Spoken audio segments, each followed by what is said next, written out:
এই সিলেট সিটি কর্পোরেশনের সুবিধা অসুবিধা কে কি করেছেন বা কে কি করবেন সেটা আমাদের সকলের জানা আছে। আমরা এই সিলেট সিটি কর্পোরেশনের বর্ধিত ওয়ার্ডগুলোকে আগামী 2 বছরের মধ্যে মাত্র 2 বছরের মধ্যে 27টা ওয়ার্ডের যেই সমপরিমাণ যে অবস্থা আছে সেই অবস্থায় নিয়ে আসার জন্য আমরা চেষ্টা করব। আমরা ইমারত নির্মাণ এবং পুনর্নির্মাণের যেই ফিস নেওয়া হয় সেই ফিসের কোনো যৌক্তিকতা হিসাবে আমরা দেখি না। এই সিলেট সিটি কর্পোরেশনকে আমরা একটি জনবান্ধব সিটি কর্পোরেশন হিসাবে এবং নগর ভবনকে জনগণের নগর ভবন হিসাবে, জনগণের ভবন হিসাবে আমরা সেটাকে উপস্থাপন করবো ইনশাআল্লাহ। সিলেটের নির্বাচনী কার্যক্রমের ক্ষেত্রে বিগত সিলেট সিটি কর্পোরেশন নির্বাচনে অংশগ্রহণ করেছি এবং সদ্য সাবেক ইউনিয়ন পরিষদ নির্বাচন এবং এর পূর্বে যে গত ইউনিয়ন পরিষদ নির্বাচন হয়েছে বাংলাদেশের সবগুলো ইউনিয়ন পরিষদ নির্বাচনের মতো সিলেটের নির্বাচনগুলোতে আমরা অংশগ্রহণ করেছি। জাতীয় সংসদ নির্বাচনে অংশগ্রহণ করেছি, জনগণের দ্বারে দ্বারে গিয়েছি, জনগণের মতামত আমরা শোনার সৌভাগ্য হয়েছে। তারই ধারাবাহিকতায় আমাদের যেহেতু সিলেট সিটি কর্পোরেশন নির্বাচন এসেছে, শিডিউল ঘোষণা হয়েছে, আমাদের আগামী 21শে জুন সিলেট সিটি কর্পোরেশন নির্বাচন অনুষ্ঠিত হবে। সেই সিলেট সিটি কর্পোরেশন নির্বাচনের জন্য মেয়র ক্যান্ডিডেট কে হবেন ইসলামী আন্দোলন বাংলাদেশের পক্ষ থেকে, সেটার জন্য আমাদের নিজস্ব যে প্রসিডিওর আছে সেটাকে মেনটেন করে আমাদের তৃণমূলের মতামত নিয়ে মহানগর কমিটি সেটাকে সেন্ট্রালে সাবমিট করার পরে সেন্ট্রাল বসে সেখানে আমাদের মোহতারাম আমিরের সভাপতিত্বে সিদ্ধান্ত হয়ে আমার কাছে প্রার্থী হিসাবে আমাকে নির্দেশনা প্রদান করা হয়েছে যে জনগণের সেবা করার জন্য আনুষ্ঠানিকভাবে কাজ করা হচ্ছে।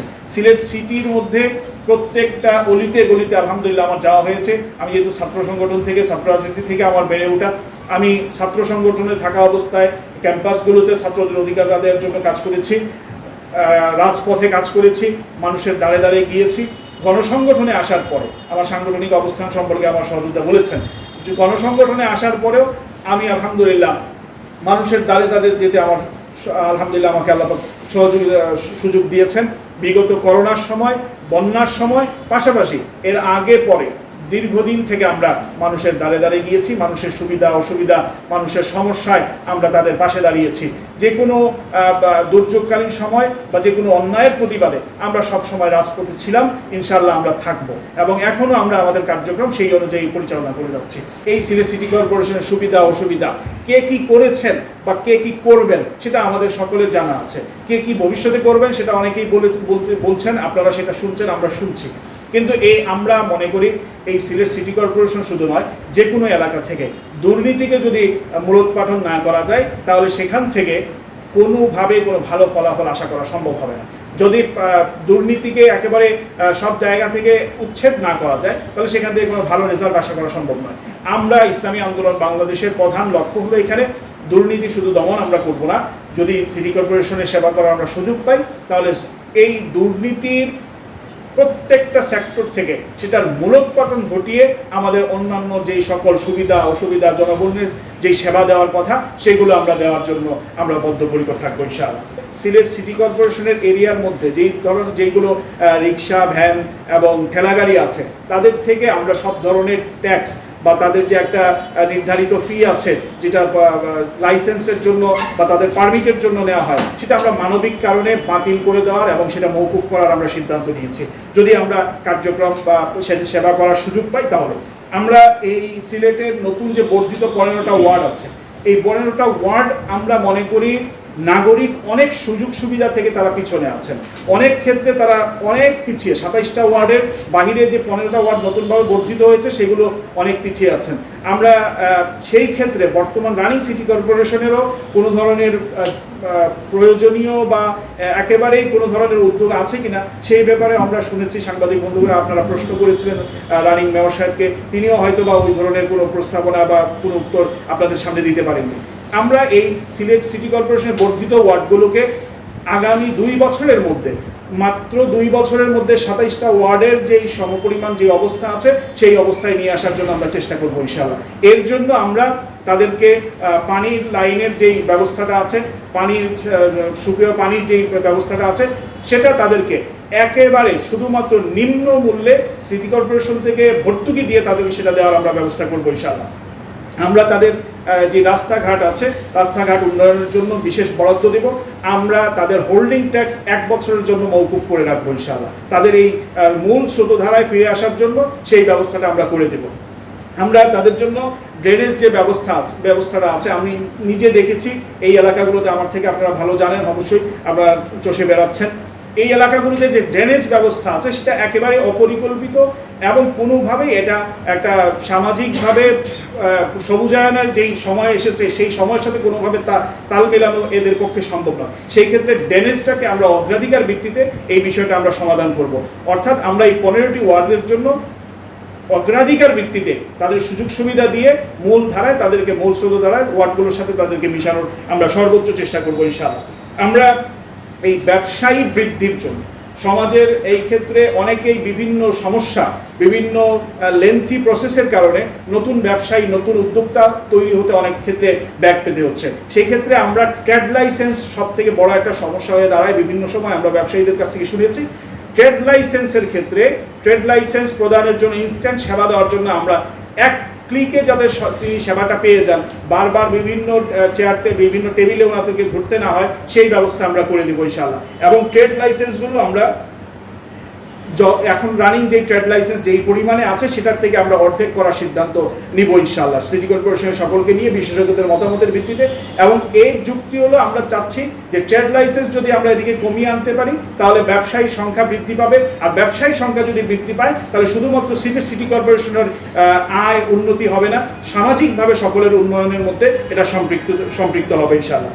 আমরা ইমারত নির্মাণ এবং পুনর্নির্মাণের যেই ফিস নেওয়া হয় সেই ফিসের কোনো যৌক্তিকতা হিসাবে আমরা দেখি না। তারপরেও যেহেতু এটা চলমান আছে, প্রাথমিকভাবে আমরা সকলের মতামতের ভিত্তিতে 50% করার ব্যাপারে আমরা চেষ্টা করবো ইনশাআল্লাহ।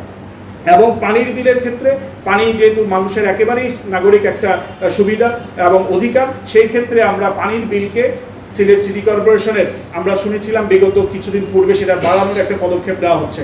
আমরা সেটা তো বাড়াবোই না, বরং সেটাকে আমরা 30% কমিয়ে আনার চেষ্টা করবো ইনশাআল্লাহ, এবং 30% কমিয়ে আনবো। এই সিলেট সিটি কর্পোরেশনকে আমরা একটি জনবান্ধব সিটি কর্পোরেশন হিসাবে এবং নগর ভবনকে জনগণের নগর ভবন হিসাবে, জনগণের ভবন হিসাবে আমরা সেটাকে উপস্থাপন করবো ইনশাআল্লাহ। আধ্যাত্মিক নগরী এই সিলেটের মধ্যে আধ্যাত্মিক চেতনায় উজ্জীবিত হয়ে আমরা বিশ্বমানের একটা নগরী হিসাবে, মেগা সিটি হিসাবে আমরা এটাকে গঠন করার সর্বোচ্চ প্রয়াস করবো আমরা ইনশাআল্লাহ। বস্তিবাসী এই সিলেটের একটা অনেক ক্ষেত্রে তারা আমাদের নাগরিক হিসাবে এবং আমাদের ভোটার হিসাবে ভোটের সময় তাদের যেই পরিমাণ মূল্যায়ন আমরা দেখি তাদের ভোটের জন্য, সেই পরিমাণ মূল্যায়ন পরবর্তী 5 বছরে আমরা তাদের থেকে তেমন একটা আশা করি না বা পাওয়া যায় না, তাদেরকে তেমন একটা সুযোগ সুবিধার থেকে আমরা দেওয়া হয় না। তাদের ভবিষ্যৎ প্রজন্মের জন্য, তাদের ভবিষ্যৎ প্রজন্মের শিক্ষা, কর্মমুখী শিক্ষা বা এই কার্যক্রমগুলোকে থেকে তাদেরকে পিছনে রাখা হয়। ইসলামী আন্দোলন বাংলাদেশ যদি সিটি কর্পোরেশন পরিচালনার দায়িত্ব পায়, আমরা যদি সেই সেবক হতে পারি, তাহলে সেই বস্তিবাসীর জন্য তাদের আর্থসামাজিক উন্নয়নের ক্ষেত্রে এবং তাদের ভবিষ্যৎ প্রজন্মকে কর্মমুখী, শুধু শিক্ষা নয়, সুশিক্ষা নয়, কর্মমুখী সুশিক্ষার মাধ্যমে তাদেরকে একেবারে সমাজের উচ্চ সর্বশ্রেণীর সাথে মেশানোর পরিকল্পনা আমরা গ্রহণ করবো ইনশাআল্লাহ। আমরা প্রবাসীদের ক্ষেত্রে অনেক ক্ষেত্রে আমরা শুনি, আপনারাই নিউজ করেন, তাদের জায়গা জমিন সম্পত্তি দখল হয়ে যাওয়া, তাদের এসেটগুলো হাতছাড়া হয়ে যাওয়া। এই সব ক্ষেত্রে সিলেট সিটি কর্পোরেশনের পক্ষ থেকে কোনো ওয়ার্ড কাউন্সিলর নয়, কোনো প্রশাসন নয়, সরাসরি সিলেট সিটি কর্পোরেশনের পক্ষ থেকে একটা সেল থাকবে। সেই সেলের পক্ষ থেকে, সেই সেল থেকে সিলেট সিটি কর্পোরেশন, সেই প্রশাসনের পক্ষ থেকে সকল ধরনের প্রশাসনিক সুবিধা নিয়ে, কাউন্সিলরদেরকে নিয়ে, মুরব্বীদেরকে নিয়ে সেই সমস্যা সমাধানের জন্য আমরা ব্যবস্থা করবো ইনশাআল্লাহ। আমরা যুবকদের এবং নারীদের অগ্রাধিকার ভিত্তিতে তাদের সুযোগ সুবিধা দেওয়া এবং যুব এবং নারীদের কর্মসংস্থানের জন্য, পৃথকভাবে কর্মসংস্থানের জন্য আমরা সার্বিক ব্যবস্থা গ্রহণ করবো ইনশাআল্লাহ। সাবাহি মক্তব আমাদের এই সমাজের সিলেটের একেবারে অঙ্গাঙ্গিভাবে আমাদের সাথে জড়িত। এটার ক্ষেত্রে সিলেট সিটি কর্পোরেশনের পক্ষ থেকে সামাজিকভাবে সকলের নেতৃবৃন্দকে নিয়ে, বিশেষজ্ঞদের নিয়ে, ওলামা ইকরামদের নিয়ে সেই ব্যাপারে কি পদক্ষেপ নিলে সামাজিক উন্নয়নের ক্ষেত্রে, আদর্শিক নৈতিক উন্নয়নের ক্ষেত্রে এটা প্রভাব পড়বে, সেই ব্যবস্থা আমরা গ্রহণ করবো ইনশাআল্লাহ। আমাদের এই সময়ে এসে খেলার মাঠের যেই সংকট দেখা দিচ্ছে, আমাদের ছেলেরা বিভিন্নভাবে বিভিন্ন পর্যায়ে বিভিন্ন অপরাধের সাথে সম্পৃক্ত হচ্ছেন সুস্থ ধারার বিনোদন না থাকার কারণে। এই ক্ষেত্রে আমরা সিলেটের সিটি কর্পোরেশনের জায়গা, সরকারি জায়গা সহ এই সব বিষয়গুলোকে কাজে লাগিয়ে আমাদের যুবকদের জন্য এলাকা ভিত্তিক, ওয়ার্ড ভিত্তিক অথবা জোন ভিত্তিক আমরা খেলার মাঠের ব্যবস্থা করার আমাদের পরিকল্পনা রয়েছে। আমরা যানজট নিরসনের জন্য উন্নত বিশ্বের যেই ধরনের আইপিএস সহ বিভিন্ন ধরনের প্রযুক্তি ব্যবহার করা হচ্ছে, সেই সকল প্রযুক্তির বিষয়ে পর্যালোচনা করে আমাদের এই এরিয়ার জন্য কিভাবে সুইটেবল হয় সেটা পর্যালোচনা করে সেগুলো আমরা ইমপ্যাক্ট করার সার্বিক চেষ্টা করব ইনশাআল্লাহ। জলাবদ্ধতা এবং পানির সংকট, আমাদের পানির সংকট যত সময় যাচ্ছে তত বৃদ্ধি পাচ্ছে। আমাদের এই পানির সংকট নিরসনের জন্য আমরা যথাযথ ভূমিকা নিব ইনশাআল্লাহ। জলাবদ্ধতা নিরসনের জন্য আমাদের যেই পরিমাণ রিসেন্ট একেবারে উন্নয়ন সহ বিভিন্ন বক্তব্য আমরা শুনেছি, এবং ইদানিংকালে জলাবদ্ধতার যে বিষয়টা ভয়াবহ আকারে ধারণ করেছে, সেটা যদি পরিকল্পিতভাবে আমরা সমাধান করতে চেষ্টা করি, আমার মনে হয় 1 বছরের মধ্যে সকলকে সাথে নিয়ে আমরা সেটা সমাধান করতে পারবো ইনশাআল্লাহ। সিলেটের অত্যন্ত একটা বেধি স্বরূপ হয়ে দাঁড়িয়েছে, সেটা হলো আমাদের কিশোর গ্যাং। এই কিশোর গ্যাং যেইভাবে প্রতিনিয়ত সেটা বৃদ্ধি পাচ্ছে, মাথাচাড়া দিচ্ছে, সেটা আমাদের ভবিষ্যৎ প্রজন্মের বেড়ে ওঠার পক্ষে বিশাল একটা বাধা হয়ে দাঁড়াচ্ছে। সেটা নির্মূলের জন্য আমরা শুধু সিটি কর্পোরেশন শুধু নয়, আমরা শুধু দলীয়ভাবে নয়, সকল দল মত বর্ণ ধর্ম নির্বিশেষে এবং এলাকা ভিত্তিক মুরব্বী, সিলেট যেহেতু একটা সামাজিক আমাদের বিশাল ভালো একটা বন্ডিংস রয়েছে, সেটাকে কাজে লাগিয়ে মুরব্বীদের পরামর্শ নিয়ে প্রত্যেক এলাকা ভিত্তিক একটা আমাদের সেল গঠন করে সেটাকে নিয়ন্ত্রণ করার এবং সেটাকে দমন করার আমরা সর্বোচ্চ চেষ্টা সিটি কর্পোরেশনের পক্ষ থেকে আমরা গ্রহণ করবো ইনশাআল্লাহ।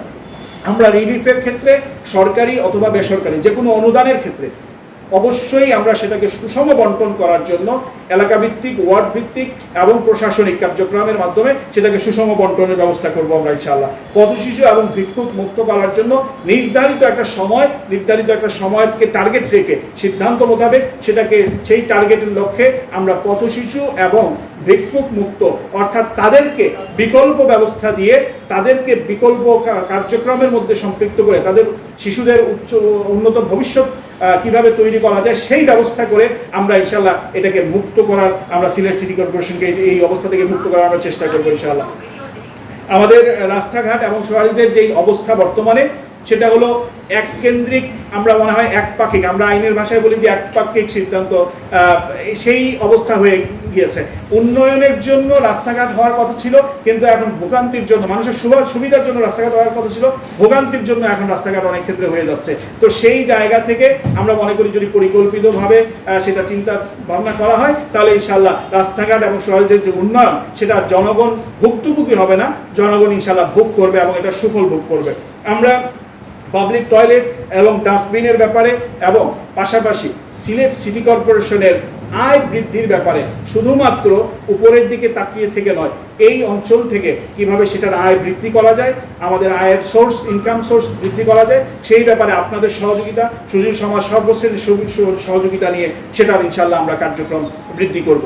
আর এই সকল কার্যক্রম পরিচালনার জন্য বিশেষজ্ঞদের মতামত এবং সর্বশ্রেণীর, সর্বপেশার, সর্বধর্মের, সর্ববর্ণের মানুষকে নিয়ে আমরা প্রয়োজনীয় সেল গঠন করে এবং সেটার মাধ্যমে আমাদের এই সেবাগুলো এবং এই সিদ্ধান্তগুলো শুধুমাত্র সিটি কর্পোরেশনের পরিষদ সিদ্ধান্ত নেবে তা নয়, সমাজের সকল শ্রেণীর আপনার সম্পৃক্ততা নিয়ে আমরা এই ধরনের সিদ্ধান্ত নিব এবং তাদেরকে এই ব্যবস্থাগুলো করব। এবং আমরা অতীতে যারা কাজ করেছেন তাদের ব্যর্থতা সফলতা সম্পর্কে আপনারা ভালোই জানেন।